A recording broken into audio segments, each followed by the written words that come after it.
저는 어린 시절 설날이 되고 추석날이 되면 제사를 지내고 싶지 않아서 집에서 나와서 교회에 가서 살았습니다. 제가 살던 시골 교회의 교역자는 나이 드신 예전도사님이셨습니다. 그분은 돌아가실 때까지 제 영적인 어머니로 살아주셨고 제 영적인 어머니로 제가 모시고 장례까지 치루어 드렸습니다. 그래서 전도사님하고 저하고 성경을 읽다가 궁금한 점이 있으면 제가 물어요. 물을 때마다 우리 전도사님의 대답은 참 명쾌하고도 단순했습니다. 전도사님, 예수님께서는 무리를 걸으셨다며요. 어떻게 그게 가능해요? 그럼 전도사님은 예수님은 하나님이신데 당연히 무리를 걸어야지. 물에 빠지면 그게 더 이상하겠다. 또 홍해에 대해 질문합니다. 전도사님, 예수님께서 하나님께서 홍해를 가르셨다며요. 어떻게 그게 가능해요? 바다를 만드신 분이 하나님이신데 하나님이 바다를 갈라야지 못 가르면 그게 더 이상하겠다. 동정녀 탄생에 대해서 물으면은 그렇게 하나님이 오시려면은 그 정도로 오셔야지 다른 방법으로 오시면은 그게 훨씬 더 이상하겠다. 지금 돌이켜 생각해 보면 단순했는데 명쾌한 진리였다 하는 생각을 하게 됩니다. 하나님은 전능한 하나님이시거든요. 오늘 설교 제목이 엘샤다이, 전능한 하나님입니다. 서양 속담에 인간의 끝은 하나님의 시작이다 하는 말이 있습니다. 인간의 모든 가능성이 끝나는 그 자리에서 역사하실 분은 하나님 한 분밖에 아니 계시다고 하는 것이지요. 오늘 본문에 아브라함이 만난 하나님은 엘샤다이, 전능하신 하나님이셨습니다. 우리가 창세기를 읽어내려다 보면 성경에 아브라함의 나이를 가르쳐주는 구절들이 몇 곳 나옵니다. 하나님께서 창세기 12장에 아브라함을 찾아오셨어요. 그리고 약속하십니다. 누가 달라고 매달린 적이 있나요? 그런데 하나님께서는 기업을 주시겠다, 땅을 주시겠다고 말씀하셨고 또 아브라함에게 자식을 주겠다, 그 자식을 통하여 만인간을 구원하는 역사가 일어나게 될 것이다, 그렇게 말씀을 하셨습니다. 근데 10년 가까이 기다렸는데 아기가 태어나질 않는 겁니다. 그렇다고 한다면 아기를 주시는 방법이 있을 것 아니겠냐, 인간적인 꾀를 부리게 됩니다. 내 아내는 아이를 못 가진다고 한다면 우리 집에 여종 하나가 있으니 이 여종의 몸을 빌려서 아기를 만들면 되겠네라는 생각을 하게 됩니다. 그래서 여종 하갈의 몸을 빌려서 아이 하나를 얻게 되는데 그 아이 이름이 이스마엘입니다. 이 얘기가 창세기 16장 마지막 절이거든요. 이때 아브라함의 나이가 86세입니다. 10년 세월이 흘러간 겁니다. 그 다음 한 절 넘어가면 17장이 돼요. 16장 마지막 절, 17장 1절 한 절 사이인데 세월은 흘러 13년이 흘러갔습니다. 이제는 여종의 몸에서 태어난 이스마엘을 키우는 재미에 푹 빠져 있을 때에 하나님이 나타나셔서 이제 내년 이맘때 내 아내 할머니입니다. 아브라함의 나이가 99살입니다. 이 할머니에게서 아기가 태어날 것이라고 하나님이 말씀하십니다. 그럼 사실은 말씀이 하나님이 나는 엘샤다이야, 전능한 하나님이야, 그렇게 말씀을 하고 계십니다. 24년이 지난 다음이었습니다. 이때 아브라함의 상황이 어떤 상황이느냐, 남자 구실하기가 어려운 상황이었다고 하는 게 성경의 기록입니다. 더더구나 아내 사라는 이제는 경도가 끊어져서 아기를 가질래 가질 수 없는 상황이었습니다. 이것을 신약 성경은 이렇게 기록합니다. 로마서 4장 19절인데요 그가 100세나 되어 자기 몸이 죽은 것 같고 사라의 태가 죽은 것 같음을 알고도 믿음이 약하여지지 않았다. 전능한 하나님을 만났을 때에 인간의 모든 가능성이 끝난 그 자리에서 하나님이 주신다고 하시니 주시겠지. 하나님이 못하시면 그게 더 이상하겠다. 그렇게 믿었던 거죠. 그러면 하나님은 왜 이때까지 기다렸다가 약속의 아들을 주신 것일까요? 그 이삭은 아브람과 사라가 낳을만 해서 얻을만 해서 과학적인 방법으로 인간적인 자연 질서에 의하여 생물학적인 원리에 의하여 태어난 아들이 아니라고 하는 것입니다. 인간의 모든 가능성이 끝난 자리에서 아기를 낳은 이 얘기입니다. 그래서 이삭은 먼 훗날 그 후손들 가운데 구세주가 태어나게 될 것인데, 동정녀 몸에서 사내를 알지 못한 한 여인의 몸에서 한 아기, 하나님이 인간의 몸을 입고 이 땅에 오는 이 방법을 통하여 인간을 구원할 약속의 표징, 그림자였던 것이죠. 성경에 하나님께서 당신의 이름을 계시해 주는데 굉장히 점진적으로 계시를 해줍니다. 창세기 1장을 펼치면은 하나님이란 단어가 계속 반복적으로 나오는데 모두 다 엘로힘, 그냥 하나님이에요. 나는 하나님이다, 네가 믿을래 말래 선언하고 끝나는 것입니다. 그리고 다정하게 설명하시는 하나님은 창세기 2장 4절에 가서 나타날 때에 그 이름이 여호와 하나님이라고 기록되어져 있습니다. 그리고 세월이 흘러서 창세기 17장 본문에 와서 하나님의 이름이 또 새롭게 계시됩니다. 엘샤다이, 전능한 하나님이라고 하는 것이지요. 그래서 아브라함은 엘샤다이, 인류 역사 가운데 전능한 하나님을 만난 최초의 사람이 되는 것입니다. 하나님은 내 인생의 끝자락에서 나를 만나 주십니다. 그때 찾아오시는 하나님은 엘샤다이 하나님이라는 것이죠. 내가 이 세상 살아갈 때 내 힘으로 해결할 수 없는 엄청난 문제를 만나게 되는 것입니다. 그때 엘샤다이 하나님을 만나게 되면 그 문제는 능히 해결되고도 남음이 있는 것입니다. 인생의 위기, 내가 가진 삶의 자원과 방법을 가지고, 경험을 가지고 도무지 해결할 수 없는 인생의 막다른 골목에서 찾아오시는 분이 엘샤다이, 전능한 하나님이시라고 하는 것입니다. 위기의 때에 우리가 만나야 할 분은 엘샤다이 하나님이십니다. 내 인간의 연약함을 처절하게 뼈저리게 느낄 때에 만나주시는 분이 엘샤다이 하나님이시라고 하는 것입니다. 왜 아브라함은 하나님의 약속을 기다리지 못하고 인간적인 방법을 통해서 자신의 꾀를 통하여 하나님 기뻐하시는 방법을 통하여 자식을 얻는 이 방법으로 갔을까요? 엘샤다이 하나님을 만나지 못했기 때문이었습니다. 왜 우리가 말씀대로 살면 하나님의 은혜를 입을 텐데, 성경이 이럴 때는 모든 말씀이 내게 주시는 축복이 될 텐데, 왜 인간적인 방법을 통해서, 불의한 방법을 통하여 성공하고 우리가 복을 받으려고 애를 쓰는 것일까요? 엘샤다이 하나님을 믿지 못해서 그런 것입니다. 조그마한 일을 하다가 절망하고 좌절하고 걸핏하면 포기하고 낙심하는 우리 연약한 삶을 우리가 살아가게 되는 것일까요? 예수를 믿는다고 하지만은 엘샤다이, 전능한 하나님을 만나지 못했기 때문입니다. 오늘 본문에 처음 나타나는 전능자라는 말이 성경에 48번 정도 등장합니다. 그런데 66권 가운데 이 전능자 엘샤다이 하나님이 가장 많이 나타나는 한 성경이 나옵니다. 성경 전체 가운데서 이 전능자라는 단어의 70%가 나오는 한 성경이 있습니다. 그 성경은 바로 욥기서라고 하는 것이죠. 인간이 고난의 문제를 어떻게 해결해야 될 것인가? 고난의 터널을 지나야 될 때에 나와 함께 동행하시는 분이 누구신가? 내가 도무지 이해할 수 없는, 도무지 용납될 수 없는, 받아들일 수 없는 인생의 난제에 부딪혔을 때에, 시련과 고통과 환난을 만났을 때에 찾아오시는 분이 바로 엘샤다이, 전능한 하나님이시라고 하는 것입니다.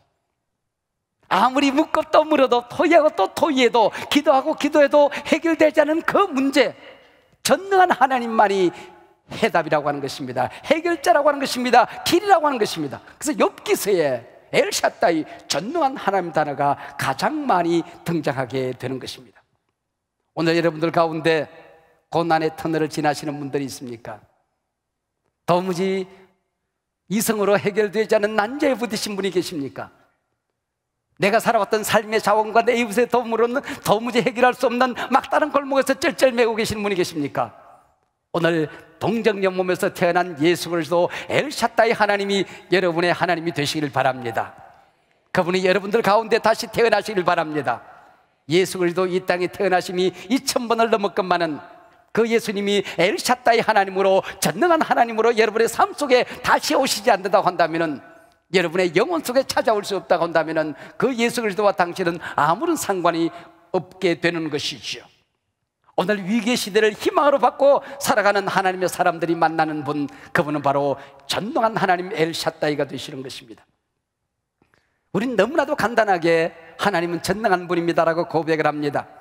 이 짤막한 고백 가운데 성경 속에는 어마어마한 신학적인 내용들이 다 담겨 있게 되는 것입니다. 첫 번째는 당신은 창조주이십니다 하는 고백이 담겨져 있는 것이죠. 눈에 보이는 것도 하나님이 만드셨고, 눈에 보이지 않는 것도 하나님이 만드셨고, 땅도 하나님의 것이고, 하늘도 하나님의 것이고, 그 아래는 모든 것이 하나님 당신의 것입니다.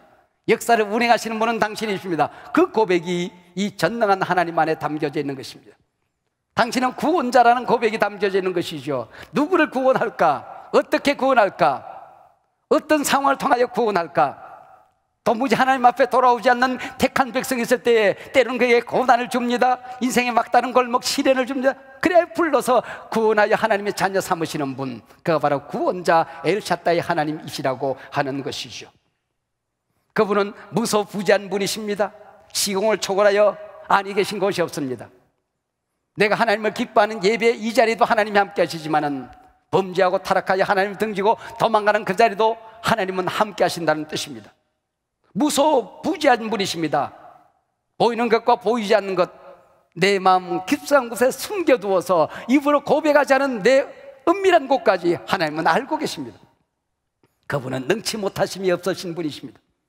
이 모든 고백을 담아서 우리는 한마디로 당신은 전능한 나의 아버지입니다. 이 전능한 우주 만물을 창조하시고 운행하시는 이분이 내 아버지라서 우리는 너무나도 든든합니다. 너무나도 당당합니다. 나는 가진 것이 없지만 당신이 내 곁에 있기 때문에 나는 당신 안에 들어가 믿음으로 살겠습니다, 그 얘기죠. 엘샤다이 하나님을 만난 사람들은 내 눈으로만 세상을 보지 않습니다. 하나님의 눈으로 세상을 봅니다. 절망이 아니라 희망의 땅으로 보이게 되는 것이죠. 미래는 보이지 않지만 언제나 우리는 믿음으로 보기 때문에 희망의 땅을 향하여 나아가게 되는 것입니다. 내 눈으로 나를 볼 때는 내가 보아도 절망입니다. 좌절입니다. 너무나도 가진 것이 없습니다. 그러나 하나님의 눈으로 볼 때 나는 존귀한 자입니다. 소중한 자입니다. 내 곁에 맡겨진 사람들, 하나님의 눈으로 볼 때 그들 한 사람 한 사람이 내게 얼마나 소중한 사람인지, 그들 때문에 나는 인생을 살아올 의미가 있었고 보람이 있었던 것이죠. 하나님의 눈으로 세상을 보기 때문에 그렇습니다.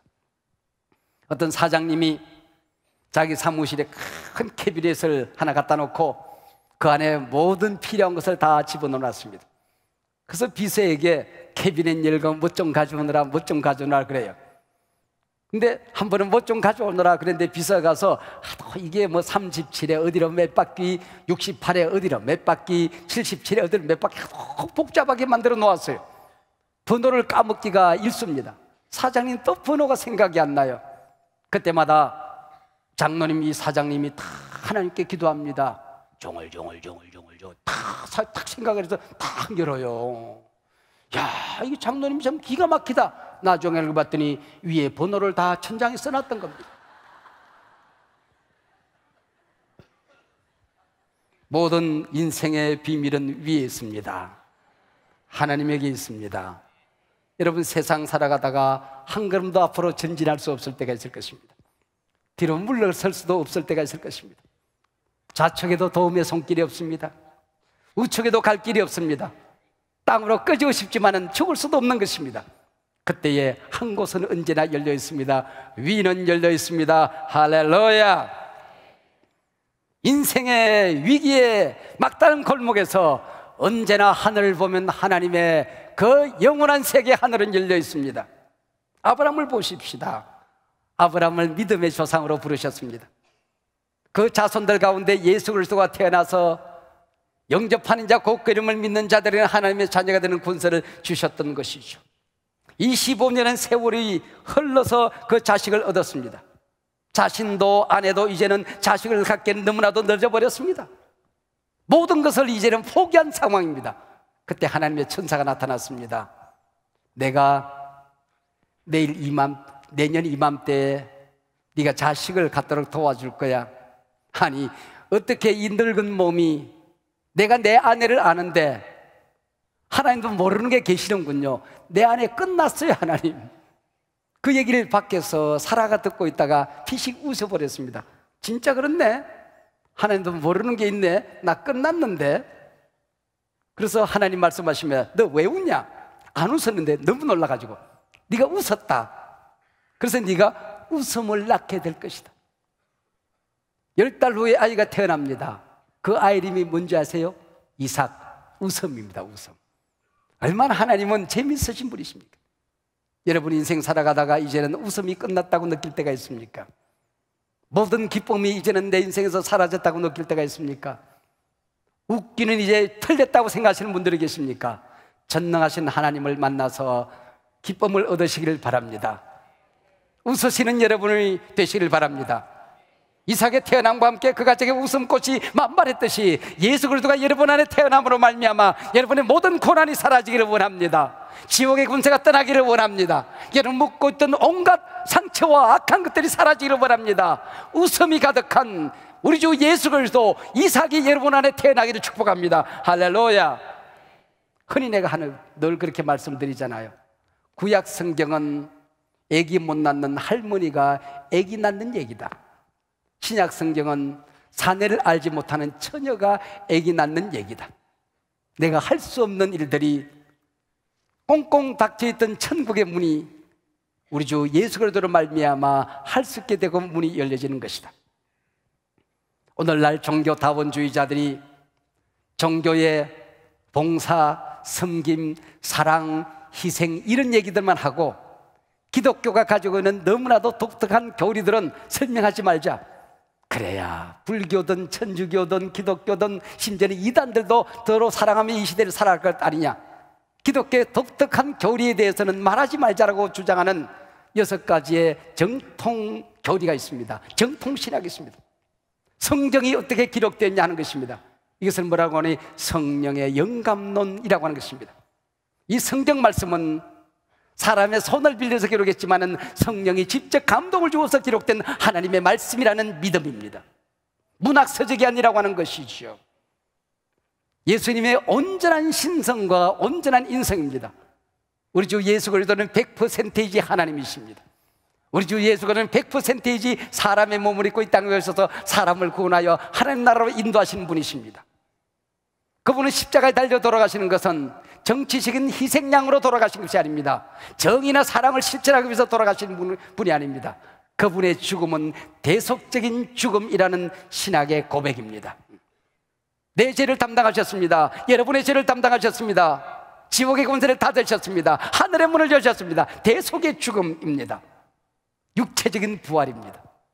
예수 그리스도가 육체로 부활했듯이 마지막 날 우리도 육체로 부활하여 우리가 하나님 나라로 들림받게 될 것입니다. 예수 그리스도의 재림입니다.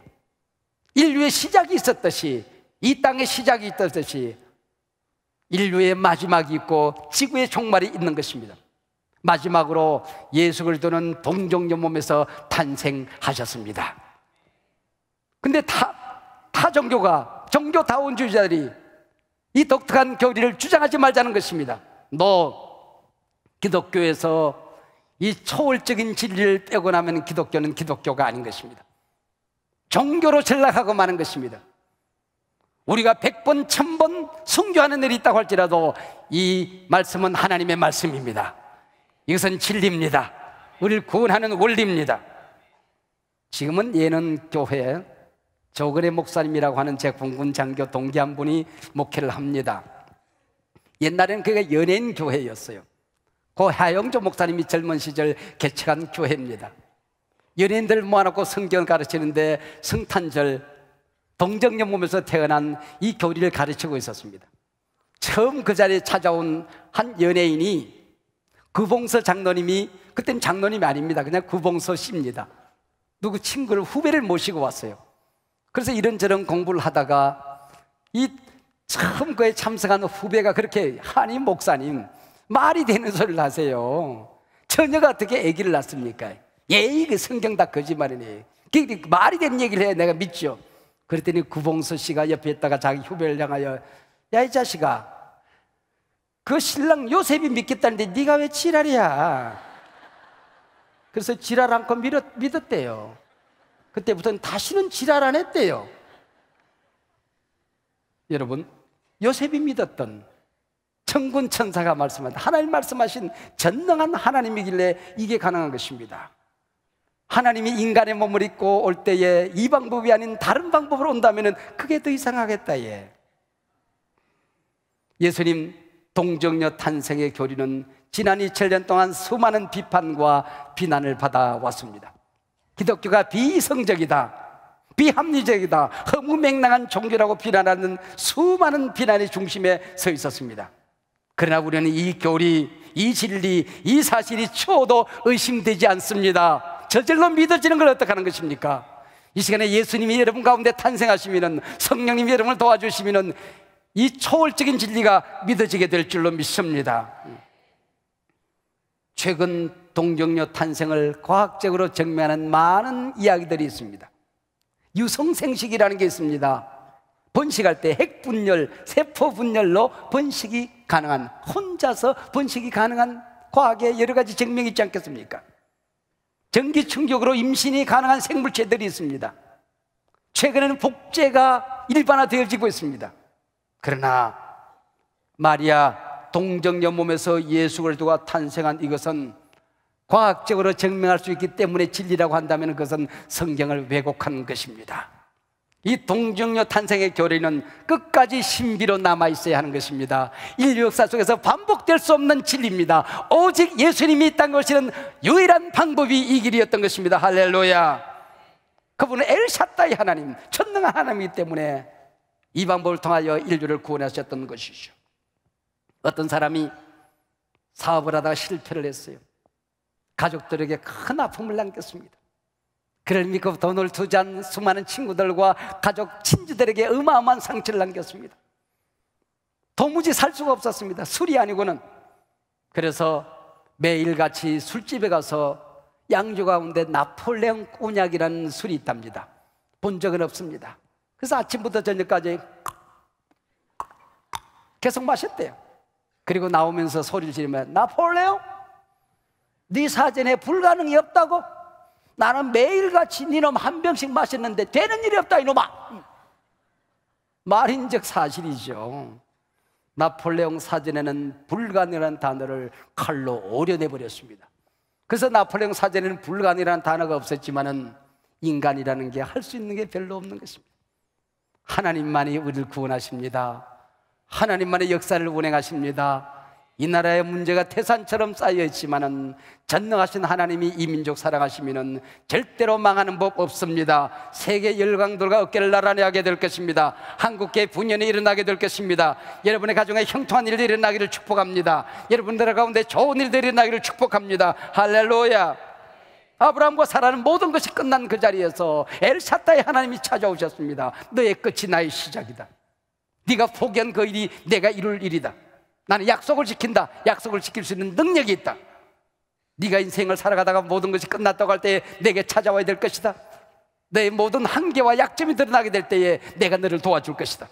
꿈이 무너지는 인생의 막다른 골목에서 내가 너와 함께 할 것이다.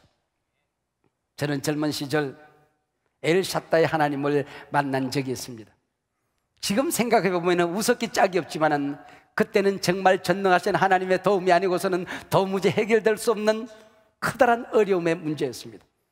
저는 대학을 졸업 맞고 대학원을 졸업 맞고 대학 졸업한 아이들보다는 한 서너 살이 많은 나이에 장가까지 간 몸으로 공군 장교 4관 후보생 훈련을 받았습니다.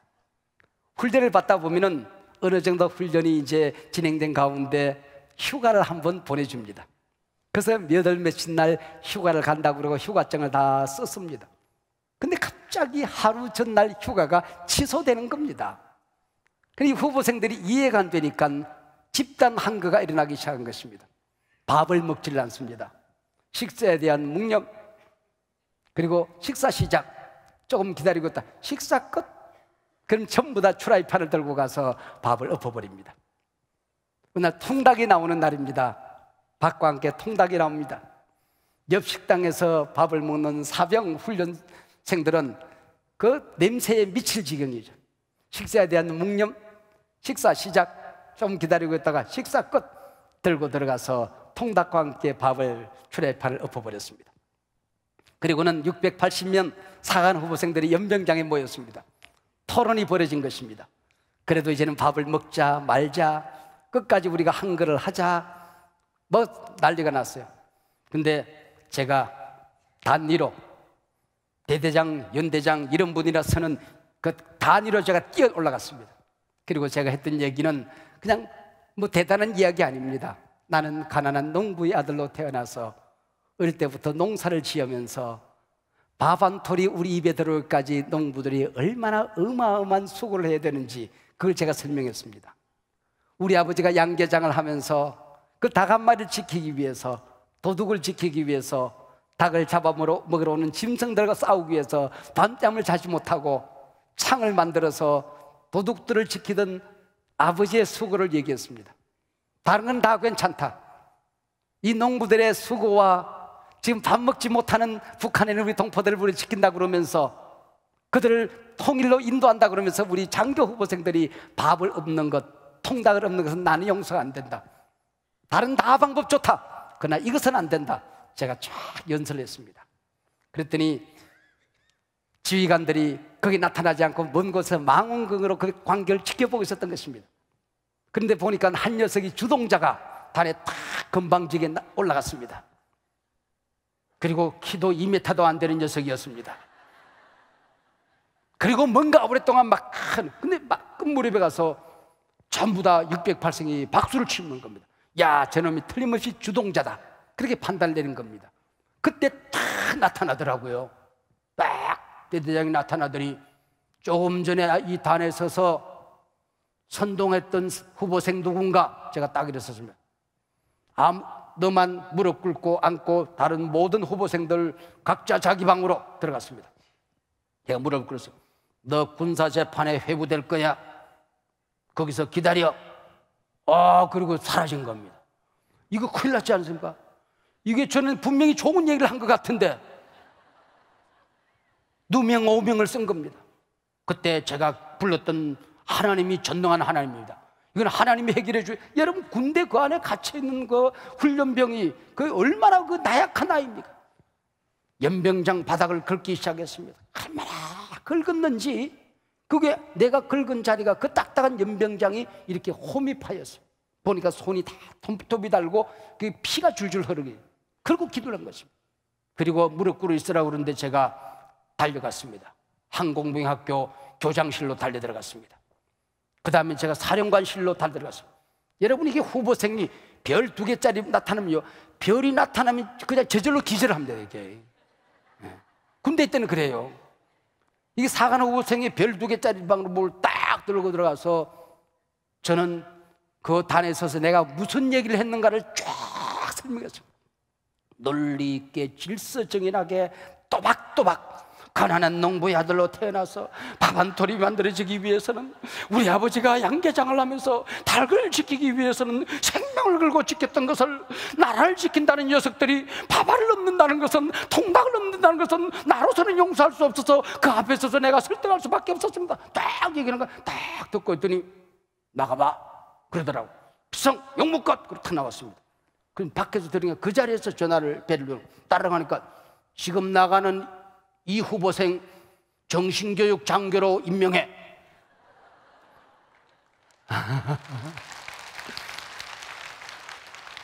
그래서 우리 공군 사관 후보생 74기 680명 가운데 한 명 임명하는 정신교육 장교에 제가 임명되었다는 거 아닙니까?